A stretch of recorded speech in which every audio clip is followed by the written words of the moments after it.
নমস্কার বন্ধুরা, ভক্তিমূলক কথা চ্যানেলে জানাই আপনাদের সকলকে স্বাগত। বন্ধুরা, আশা করছি ঈশ্বরের আশীর্বাদে আপনারা প্রত্যেকেই ভালো আছেন এবং সুস্থই আছেন। বন্ধুরা, আমাদের বাড়িতে প্রত্যেকটি সনাতন হিন্দু গৃহস্থ বাড়িতেই মা লক্ষ্মীর ছবি বা মূর্তি থাকে।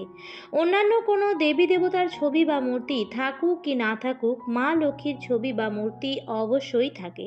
লক্ষ্মী দেবীর নিত্য পুজো আমরা করে থাকি। একজন ব্যক্তির জীবনে মা লক্ষ্মীর আশীর্বাদ ছাড়া সব কিছুই করা অসম্ভব। মা লক্ষ্মী আমাদের সম্পদ দিয়ে থাকেন, সমৃদ্ধি দিয়ে থাকেন, সুখ দিয়ে থাকেন, শান্তি দিয়ে থাকেন। দেবী লক্ষ্মীর ৮ রূপের পুজো করা হয়। আমাদের এই যে জীবন, পৃথিবীতে আমরা যে জন্মগ্রহণ করেছি, আমাদের এই যে বৈষয়িক জীবন, সকল ধন সম্পত্তি অন্য সকল কিছুই কিন্তু মা লক্ষ্মীর আশীর্বাদেই আমরা পাই। কোনো ব্যক্তির জীবনে দারিদ্র্য যোগ কিন্তু আসে দেবী লক্ষ্মীর অসন্তুষ্ট হওয়ার কারণে। আজকে যে বিষয়টি সম্পর্কে জানবো সেটি খুবই গুরুত্বপূর্ণ একটি বিষয়। আমাদের প্রত্যেকেরই জানা উচিত এই বিষয় সম্পর্কে। দেবী লক্ষ্মীর কোন ছবি বা কোন মূর্তি ঘরে রাখা উচিত নয়। মা লক্ষ্মী সুখ, শান্তি, সমৃদ্ধি, ঐশ্বর্য, বৈভব, সৌভাগ্যের দেবী। তাই মূর্তি হোক বা মা লক্ষ্মীর ছবি, মানুষ অবশ্যই বাড়ির মন্দিরে মহালক্ষ্মীকে প্রতিষ্ঠা করে থাকে। কিন্তু দেবী লক্ষ্মীর মূর্তি রাখার সময় ভক্তদের কিছু গুরুত্বপূর্ণ বিষয় মেনে চলা উচিত। কারণ দেবী লক্ষ্মীর কিছু ছবি বা মূর্তি রয়েছে যেগুলি ঘরে রাখা বাস্তু অনুসারে ভীষণ ভুল হয় এবং তার পুজো কিন্তু গৃহস্থ বাড়িতে হয় না। তাই এই সমস্ত দেবী লক্ষ্মীর ছবি বা মূর্তি যদি আপনার বাড়িতে থাকে তাহলে তা অবশ্যই সরিয়ে দিন। কেমন ছবি বা মূর্তি দেবী লক্ষ্মীর থাকা উচিত গৃহস্থ বাড়িতে সেটিও জানবো আজকের এই পর্বে।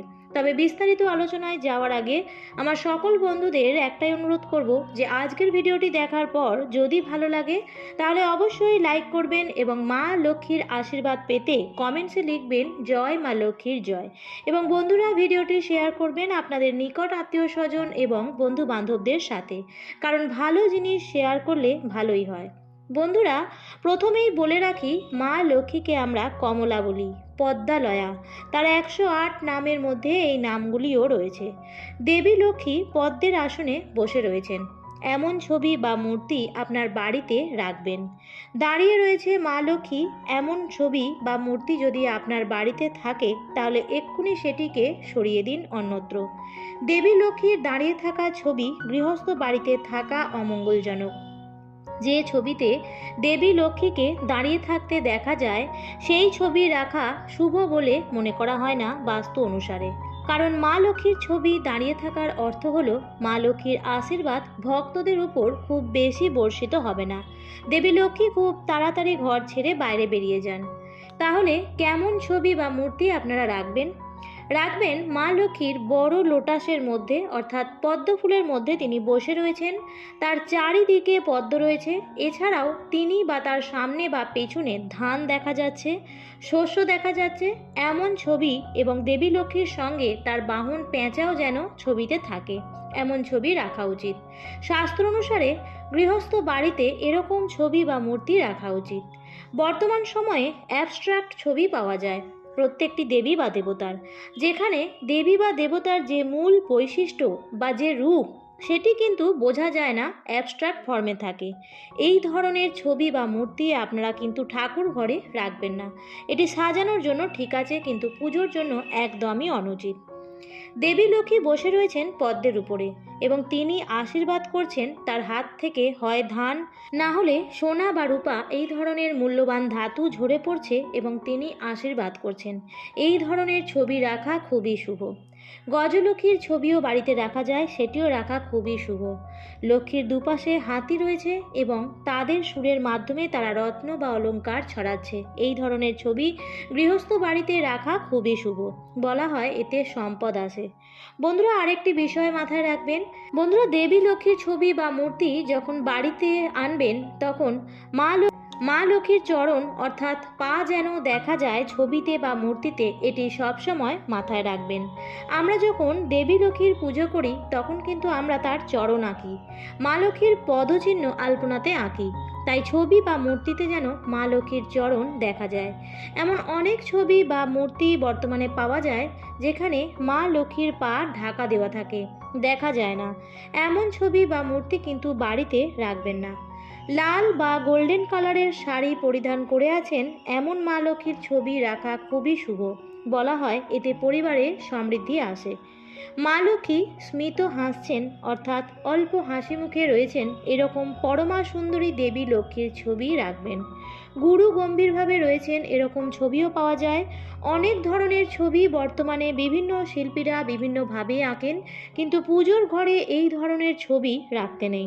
দেবী লক্ষ্মীর হাসি মুখের ছবি রাখতে হয়, যেটি আপনার ঘরে বা বাড়িতে পজিটিভ ভাইব্রেশন নিয়ে আসে।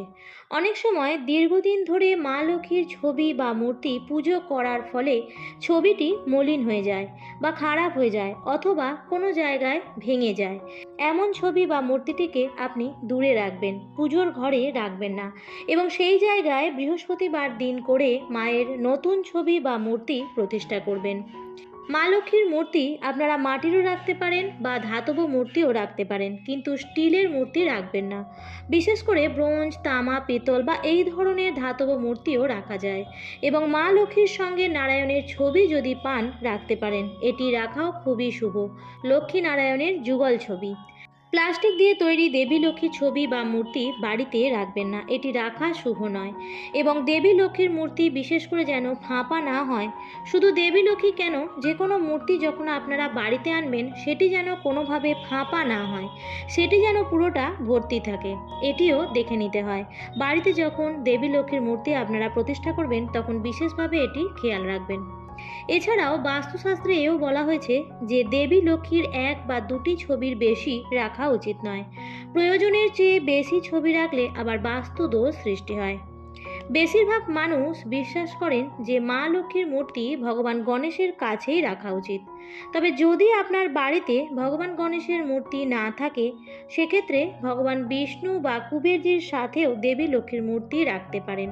তবে মনে রাখবেন যে যদি গণেশের সাথে দেবী লক্ষ্মীর মূর্তি রাখেন তবে ডান দিকে, অর্থাৎ মা লক্ষ্মীকে গণেশের ডান দিকে রাখা উচিত, অর্থাৎ ভগবান গণেশকে দেবী লক্ষ্মীর বাম দিকে স্থাপন করা উচিত। এবং ভগবান বিষ্ণুর সাথে যদি মা লক্ষ্মীর মূর্তি রাখেন তাহলে বাম দিকে রাখতে হয়, অর্থাৎ ভগবান বিষ্ণুর বাম পাশে দেবী লক্ষ্মীকে স্থাপন করা উচিত। যাই হোক বন্ধুরা, আমার আজকের পর্বটি এই পর্যন্তই। ভিডিওটি দেখে যদি ভালো লাগে তাহলে অবশ্যই লাইক, কমেন্ট এবং শেয়ার করতে ভুলবেন না।